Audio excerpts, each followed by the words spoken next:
రంగి ఓ రంగమ్మ గావు కేకలు కాదే మన సంటోడి ఆత్నాదాలు. ఏంటయ్యా సంటోడు ఆర్తనాదాలా?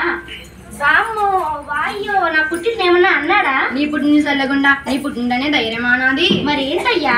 సంటోడి బల్లో అమ్మా నాన్నల మీటింగ్ అంట మనల్ని రమ్మన్నారే. ఏంటయ్యా అమ్మా నాన్నల మీటింగా? అందరూ కట్టుకుని బల్లోకి పోతే దోళ్ళ గట్టి కోసేది ఎవరు? నీళ్ళు పెట్టేదెవరు? పైకి పోయి మీ అయ్యి వచ్చేస్తాడా? మీటింగ్ లేదు సాటింగ్ లేదు, గమ్మునుండయ్యా. ఆడదారు ఆడిది మనదారు మంది. అది కాదే రంగమ్మ, బల్లో మాస్టర్ గారు నిన్ను నన్ను తప్పక రమ్మన్నారే. మనం పోకపోతే సంటోడు దిగలైతాడే. ఎందుకు దిగులైతాడయ్యా? చిన్న వరక్క.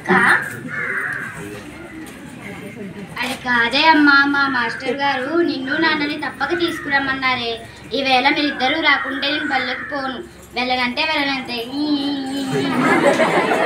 ఎడవుకురా సంటి, మా నాన్నవు కదూ. అయ్యా కొంచెం సంబంధం బాగానే ఉంది, కానీ ఇయ్యాల ఎందుకంటే బళ్ళోకి బంగారు కాసులు ఏమన్నా ఇస్తారా ఏంటి? బంగారు కాసులు కాదు కానీ రంగి, బంగారం లాంటి నీ కొడుకు భవిష్యత్తు గురించి మాట్లాడడానికి పోదామే రంగి. ఏంటయ్యా మా దూరంగా మాట్లాడుతున్నావు?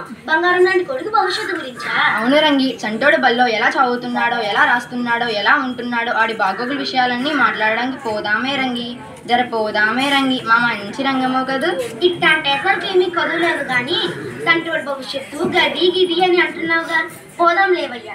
ఇగో సంటి, ఈ రెండట్లు తిని స్నానం చేసి బేగా ఇల్లు వచ్చాను. మా అమ్మ బంగారం.